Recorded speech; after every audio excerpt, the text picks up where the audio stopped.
আসসালামু আলাইকুম প্রিয় দর্শক। অন্য মঞ্চের আলোচনায় আজ আমাদের সঙ্গে রয়েছেন। নমস্কার, আমি তরুণ ঘোষ। দিকে দিকে শোনা যাচ্ছে শেখ হাসিনার ফিরে আসার কথা। এবং শেখ হাসিনা কবে ফিরবেন, আওয়ামী লীগ নেতারা কবে ফিরবেন, সে নিয়ে এখন খুব আলোচনা হচ্ছে। আমি এখন এই নিয়ে কোনো কথা বলবো না। এই কারণে, কারণ খলিলুর রহমানের কালকে ভারতের পররাষ্ট্রমন্ত্রীর সঙ্গে বৈঠকের কথা, এবং অমিত শাহ এবং অজিত দোভাল পরপর দুদিন। এখন আজকে রাত্রিরে খলিলুর রহমান প্লেন ধরছেন, আজ রাতে ভারতে থাকবেন, তারপর সকালবেলাতে উনি ওনার যথারীতি কাজকর্ম শুরু করবেন। এখন খলিলুর রহমান, তাকে যেটা বলা হয়েছে যে আপনি প্রথম দুটো পয়েন্ট, 10টা পয়েন্টের প্রথম দুটো পয়েন্ট আপনি বাদ দিয়ে 3 নম্বর পয়েন্ট সেটা নিয়ে আপনি আলোচনার জন্য আমাদের অবগত করার জন্য আনছেন। সেটা হচ্ছে চীনের সঙ্গে এবং পাকিস্তানের সঙ্গে আপনারা যে দূরত্ব বাড়ানোর যে প্রক্রিয়া, সেটা সম্পর্কে আপনারা জানাচ্ছেন। কিন্তু 1 নম্বর পয়েন্টে যেটা আছে সেটা হচ্ছে শেখ হাসিনার বিরুদ্ধে সমস্ত মামলা তুলে নিতে হবে, আইসিটি দিয়ে মামলা করা হয়েছে। এবং 2, তাকে রাজনৈতিক কর্মকাণ্ড চালানোর জন্য প্রতিকূল পরিবেশের সৃষ্টি করে দিতে হবে। এই দুটো জিনিস আগে আপনাকে লিখিতভাবে সরকারের পক্ষ থেকে নিয়ে আসতে হবে অ্যাজ আপনার ফরেন মিনিস্টার। আপনি তো পররাষ্ট্রমন্ত্রী, তার মানে ফরেন মিনিস্টার। আপনি যখন এখন বিএনপির ফরেন মিনিস্টার, তাহলে ফরেন মিনিস্টারের দায়িত্ব হচ্ছে এইগুলোকে সরকার টু সরকার জানানো। অতএব এই দায়িত্বটা আপনার ওপরেই পড়েছে। এবার কালকে খলিলুর রহমান বৈঠকের পর, কাল পরশু বৈঠকের পর কি দস্তাবেজ যদি দেন এবং কি আলোচনার হয়, তারপরে আমি শেখ হাসিনার প্রত্যাবর্তন, আওয়ামী লীগ নেতাদের প্রত্যাবর্তন নিয়ে তখন কথা বলবো। তার আগে কথা বলবো না, আমি ঠিক করে নিয়েছি। কারণ সলিড তথ্য যদি আমার কাছে না থাকে, তাহলে পরে আমি কাগজ দেখে বলি, তাতেই আমায় দেখে দেয় গুজববাজ বলে। কাগজ ছাড়া বললে পরে তো আরো মুশকিল। এখন দুটো খবর আপনাদের আগাম দিয়ে রেখে দিই, পরে বিস্তারিত বলবো। সেটা হচ্ছে, এক হচ্ছে যে মায়ানমার সরকার, তারা কনগ্রাচুলেট করেছে খলিলুর রহমানকে, তারেক রহমানকে নয়। আবার আরাকান আর্মি পৃথকভাবে কনগ্রাচুলেট করেছে খলিলুর রহমানকে। এর পেছনে রহস্য কি, কেন করলো, সেটা আমি পরের ভিডিওতে বলবো, কারণ এই ভিডিওতে তাহলে অনেক লম্বা হয়ে যাবে, এখানে অনেকগুলো প্রসঙ্গ আছে। দ্বিতীয় হচ্ছে, এই যত পুলিশ মারা হয়েছে না, যেটা নিয়ে এত কথাবার্তা হচ্ছে, 27 জন সমন্বয়কের বিরুদ্ধে মামলার প্রস্তুতি নিচ্ছে তারেক জিয়ার সরকার, তারেক রহমানের সরকার বলা যায়। এখন সেই মামলার গতি প্রকৃতি, কারা কারা আছেন সেখানে, বলেছিলেন ল্যাজমোটা সমন্বয়ক সব, তারা কেউ পার পাবে না। পরবর্তী যে সরকারি এসে বসুক, সে হাসিনা সরকারি বসুক বা অন্য যে কোনো সরকার এসে বসুক, ভারতবর্ষ ছাড়বে না, এদের কাউকে ছাড়বে না, কারোর রেহাই নেই। আমি কিন্তু বরাবর বলে গেছি, তখন আপনারা নানান কথা লিখেছেন, আমি আজকাল আপনাদের কথা কানে দিই না। কারণ আপনাদের প্রধানমন্ত্রী একটা কথা আমাকে বলেছেন, শোনো, যে গাছে ফল ধরবো সেই গাছেই লোকে ঢিল মারবো, সুতরাং ওই সবে কান দিও না, তুমি তোমার কাজ করে যাও। তাহলে আমি আমার কাজ করে যাচ্ছি। এবার আর একটা খবর আপনাদের দিই, এই দুটো খবর তারপরে বিস্তারিত ভাবে আমি দেবো। একটা হচ্ছে সমন্বয় 27 জন কারা এবং তাদের বিরুদ্ধে কি কি মামলা হতে যাচ্ছে, আর খলিলুর রহমানকে কেন মায়ানমার সরকার এবং ওই আমরা আরাকান আর্মি কনগ্রাচুলেট করলো, তার পেছনের কাহিনীটা বলবো পরবর্তী ভিডিওতে। আজকে আমি এখন আলোচনা করব, সেটা হচ্ছে একদিন ধরে পাকিস্তানকে খুশি করছিলেন ডোনাল্ড ট্রাম্প, এবার তার ভারতকে খুশি করার পালা। ভারতকে খুশি করতে গিয়ে তিনি এমন একটা বোমা ফাটিয়েছেন যে পাকিস্তান প্রায় রসাতলে যাওয়ার জোগাড়, সেটা আবার আমাদের কাগজেই বেরিয়েছে। এই দেখুন আজকের কাগজ হচ্ছে 26শে ফেব্রুয়ারি, ভালো করে দেখে নিন। 26শে ফেব্রুয়ারি, আনন্দবাজার পত্রিকা। তলায় কি লেখা আছে? ট্রাম্পের নতুন দাবিতে পাকিস্তানের অস্বস্তি। দেখে নিন ভালো করে। ট্রাম্পের নতুন দাবিতে পাকিস্তানের অস্বস্তি। এখন ট্রাম্প দাবি করেছেন কি? ট্রাম্প অদ্ভুত রকম দাবি করেছেন। অন্তত 80 বার তো ভারতের ফেলেছেন, মানে বিমান ফেলেছেন, ভারতের যুদ্ধ থামিয়েছেন। 80 বার বলেছিলেন অন্তত উনি, আর 11টা প্লেন পড়েছে, সেটাও উনি বলেছেন। এইবারে যেটা উনি দাবি করেছেন সেটা নতুন, সেটা হচ্ছে ওয়াশিংটন ডিসি 25শে ফেব্রুয়ারি তার হস্তক্ষেপেই যে ভারত এবং পাকিস্তানের সংঘর্ষে বিরতি টেনেছিল, এই দাবি অন্তত 80 বার করেছেন আমেরিকার প্রেসিডেন্ট ডোনাল্ড ট্রাম্প। এবার তিনি বললেন পাকিস্তানের প্রধানমন্ত্রী শাহবাজ শরীফ এই ব্যাপারে তাকে ধন্যবাদ জানিয়ে বলেছিলেন আমেরিকা হস্তক্ষেপ না করলে অন্তত 3.5 কোটি মানুষের মৃত্যু হতো। ভাবুন, ট্রাম্পের যুদ্ধ থামানোর দাবি অতীতে বারবার খারিজ করেছে ভারত, যদিও শরীফ আমেরিকার প্রেসিডেন্টকে প্রকাশ্যে যুদ্ধ থামানোর কৃতিত্ব দিয়েছেন। ফলে ট্রাম্পের আজকের দাবিতে শরীফেরই মানে পাকিস্তানের প্রধানমন্ত্রী শরীফেরই মুখ পুড়ল বলে মনে করছেন আন্তর্জাতিক রাজনীতির বিশেষজ্ঞরা। তাদের ব্যাখ্যা, 4 দিনের অপারেশন সিঁদুরে ভারত ঠিক কতটা এগিয়েছিল তা ট্রাম্পের কথাতে পরিষ্কার হয়ে গিয়েছে। দ্বিতীয়বার প্রেসিডেন্ট হওয়ার পরে 1 বছর পূর্ণ করেছেন ট্রাম্প। সেই উপলক্ষে সে দেশের কংগ্রেসের বক্তৃতা দিচ্ছেন তিনি। সেখানে তার দাবি, এই 1 বছরে তিনি 8টি যুদ্ধ থামিয়েছেন। ভারত পাকিস্তান ছাড়াও এই তালিকায় রয়েছে ইসরায়েল হামাস, ইসরায়েল ইরান, মিশর ইথিওপিয়া, সার্বিয়া কসাভো, রোয়ান্ডা গণপ্রজাতন্ত্রী কঙ্গো, আর্মেনিয়া আজারবাইজান এবং কম্বোডিয়া থাইল্যান্ড। কোনোটাই আদতে কিছু হয়নি। ভালো। ট্রাম্প বলেন, দেশে ও বিদেশে আমেরিকানদের নিরাপত্তা ফিরিয়ে আনার ব্যাপারে আমরা গর্বের সাথে কাজ করেছি। প্রথম 10 মাসে 8টি যুদ্ধ থামিয়েছি আমি। পাকিস্তানে ভারতের মধ্যে পরমাণু যুদ্ধ হতে পারত। পাকিস্তানের প্রধানমন্ত্রী আমায় বলেছেন আমি হস্তক্ষেপ না করলে 3.5 কোটি মানুষ মারা যেত। রাশিয়া ইউক্রেন যুদ্ধ প্রসঙ্গে ট্রাম্প বলেন, প্রথম যুদ্ধটি থামানোর জন্য আমার প্রশাসন কাজ করে চলেছে। রাশিয়া এবং ইউক্রেনের মধ্যে হত্যাকাণ্ড চলছে। এই সময় প্রেসিডেন্ট থাকলে এই যুদ্ধ হতোই না। মানে যখন এর আমলের কথা বলছেন উনি, বাইডেনের আমলের কথা বলছেন। ট্রাম্প এদিন দ্বিতীয় বিশ্বযুদ্ধের এক প্রবীণ সেনাকে সম্মানিত করেছেন, বলেছেন আমি সবসময় রাষ্ট্রীয় সম্মান চেয়েছি, কিন্তু আমাকে জানানো হয়েছে আমি নিজেকে তা জানাতে পারিনি। এখানটা কি লিখেছে আমি বুঝতে পারছি না, এখানটা লেখাটা ভুল হয়েছে। কিন্তু আমাকে জানানো হয়েছি আমি নিজেকে তা দিতে পারি না। মানে কি বলতে চেয়েছে কাগজে আমি ধরতে পারছি না। গত 10 মে অপারেশন সিঁদুরে 4 দিনের মাথায় সমাজ মাধ্যমে ট্রাম্প ঘোষণা করেছিলেন ভারত এবং পাকিস্তান সংঘর্ষ বিরতিতে সম্মত হয়েছে আমেরিকার মধ্যস্থতায়। তিনি আরো দাবি করেন 2 দেশের উপরে 200% আমদানি শুল্ক চাপানোর হুঁশিয়ারি দিয়েছিলেন তিনি, তাতেই যুদ্ধ থামে। ভারত অবশ্য এই দাবি অস্বীকার করে এসছে। দাবি করেছে 2 দেশের ডিরেক্টর জেনারেল, মানে এটা বন্ধ করেছে 2 দেশের director general of military operation. তারা সরাসরি কথাবার্তা বলে যা দেখানো হয়েছে টিভিতে সেই অনুযায়ী যুদ্ধ থামানো হয়েছে। এটা হচ্ছে ভারতের বরাবরের যেটা বক্তব্য, সেই বক্তব্য এখানে তুলে ধরা হয়েছে। এই যে নতুন করে উনি দাবি করলেন 3.5 কোটি মানুষ মারা যেত, তাতেও কিন্তু ভারতবর্ষ কোনো রকম প্রতিক্রিয়া জানায়নি। ট্রাম্পের কোনো কথাতেই আজকাল কোনো প্রতিক্রিয়া জানানো হয় না, এটা একদম সঠিক। ট্রাম্প যা বলেন তার উল্টো তিনি করেন, আর যা করেন সেটা উনি বলেন না।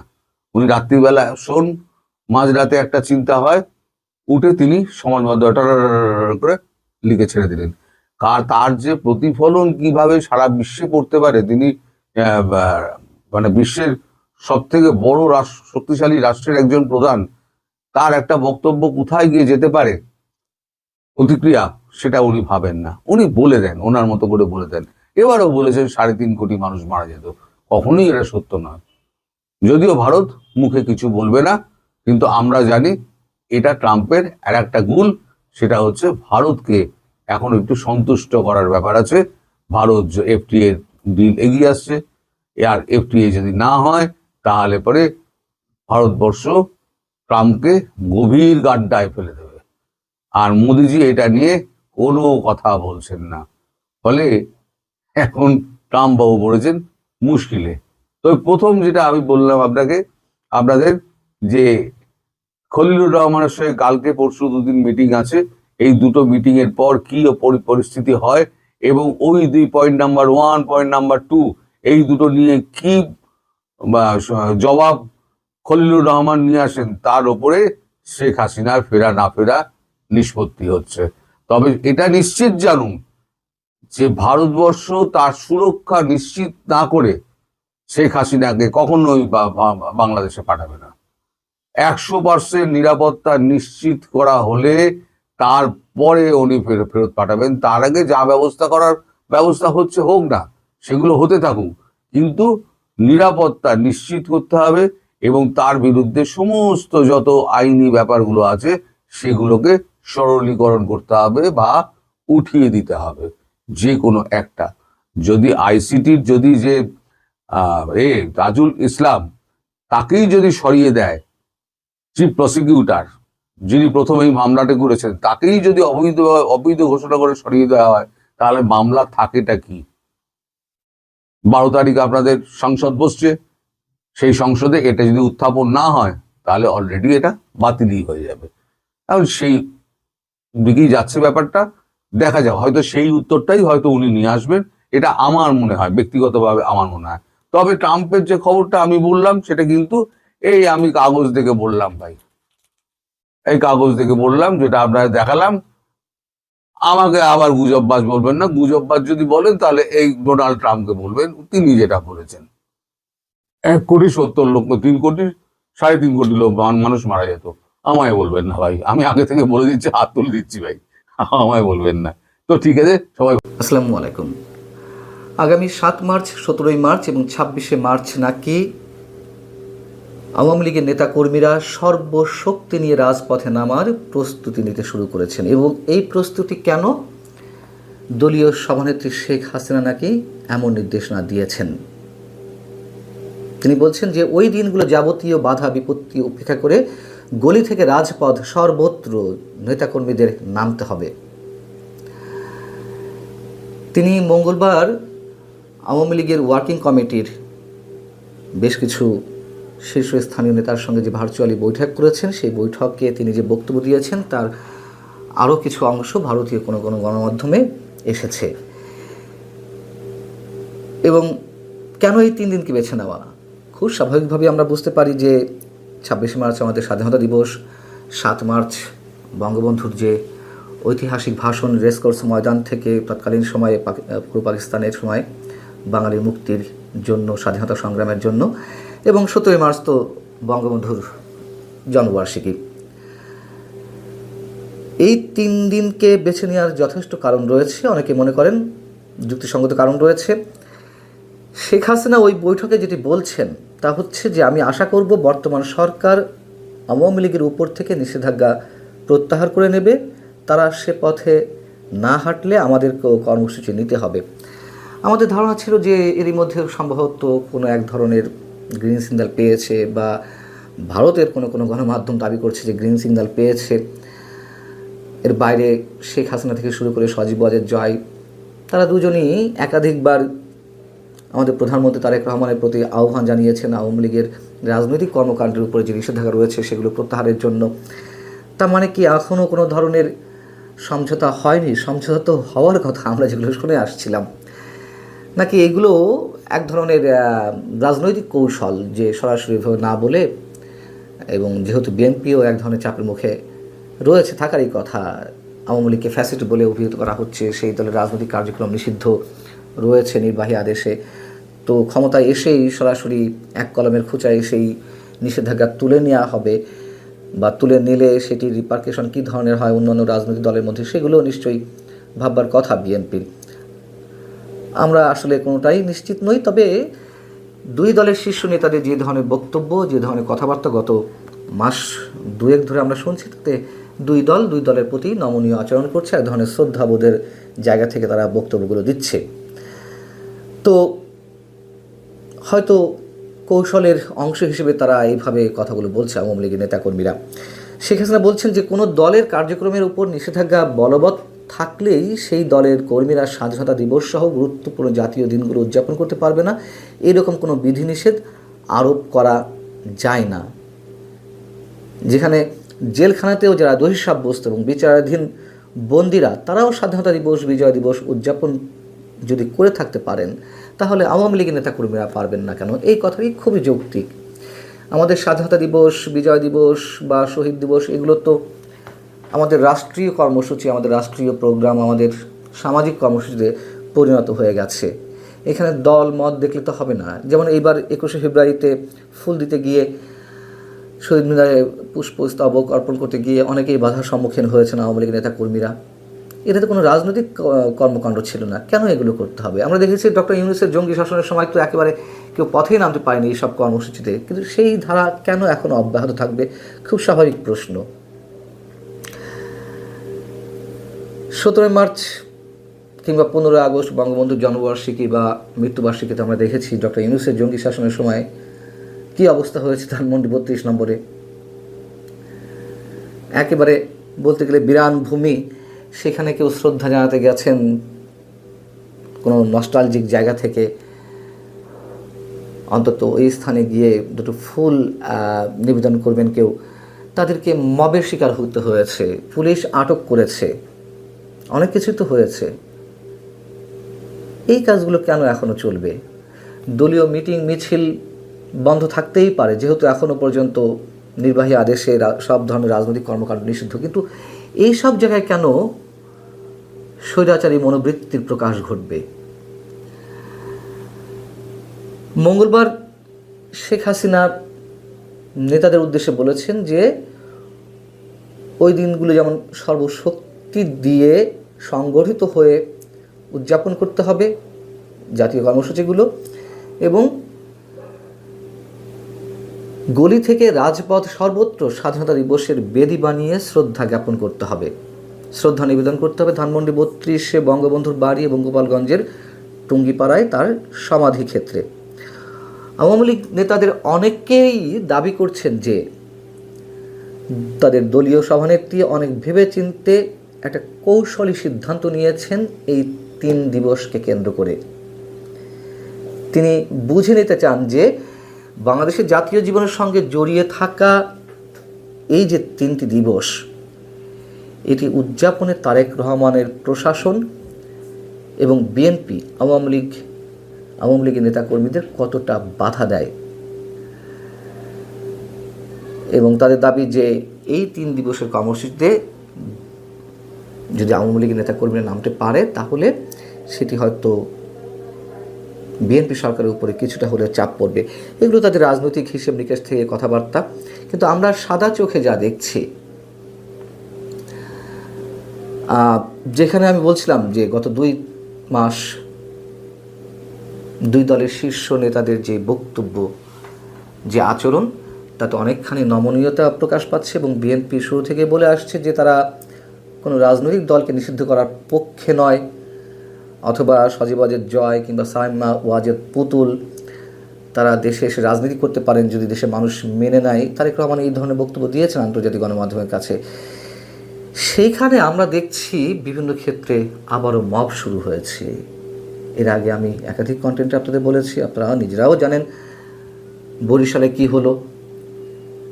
আওয়ামী লীগের কয়েকজন নেতাদের বা নেতাকর্মীদেরকে জামিন দেওয়ার কারণে সেখানকার সংশ্লিষ্ট বিচারকের উপরে অনেকখানি মব ক্রিয়েট করা হলো।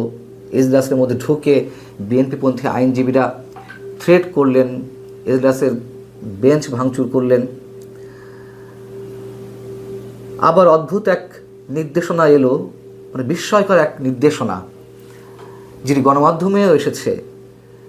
রাজশাহী রেঞ্জের ডিআইজি মিস্টার মোহাম্মদ শাহজাহান সাহেব, তিনি রিটেন দিয়েছেন, লিখিত নির্দেশনা দিয়েছেন যে আওয়ামী লীগের কোনো নেতাকর্মী যারা আটক রয়েছেন, কারাগারে রয়েছেন, তারা কেউ জামিন পেলে তাদেরকে আবারও শোন অ্যারেস্ট দেখাতে হবে, অন্য কোনো মামলায় আটক দেখিয়ে কারাগারে প্রেরণ করতে হবে। এটি কোন ধরনের নির্দেশনা? আমি আবারও বলছি যে হ্যাঁ, আওয়ামী লীগের সময় আমরা দেখেছি যে বিএনপি বা অন্য কোনো বিরোধী দলের নেতাকর্মীরা জামিন পাওয়ার সঙ্গে সঙ্গে সাদা পোশাকে পুলিশ তাদেরকে আটক করেছে, আবার কারাগারে পাঠিয়েছে শোন অ্যারেস্ট দেখিয়ে। সেগুলো তো গোপনে গোপনে চলেছে, সেগুলো নিয়ে কম সমালোচনা হয়নি। কিন্তু এখন একেবারে ওপেন নির্দেশনা দিয়ে এই ধরনের কার্যক্রম চালাতে হবে, কোনো ধরনের রাগ ঢাক থাকছে না।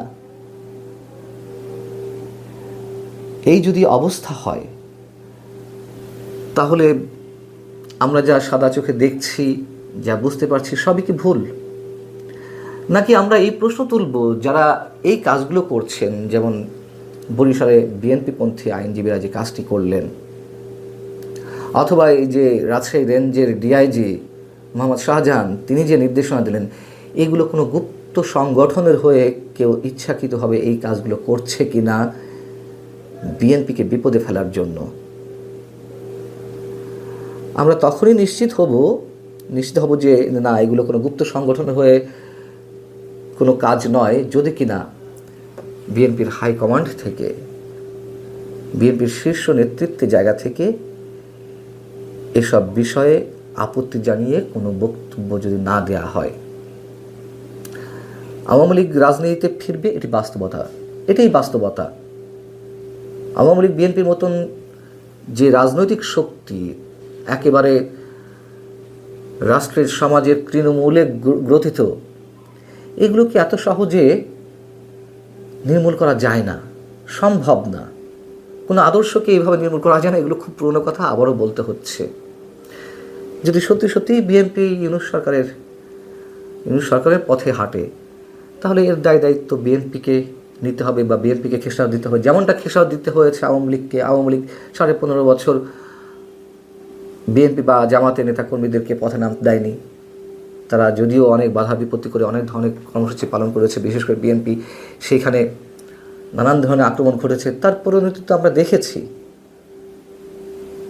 এই ইতিহাস বিএনপি মনে রাখবে না? তারেক রহমান নিজেকে 17 বছর ধরে প্রস্তুত করেছেন, তিনি এইগুলো মাথায় রাখবেন না? এটি হতে পারে না। দেখা যাক সামনের দিনগুলোতে কী হয়। ভালো থাকুন সবাই, আল্লাহ হাফেজ।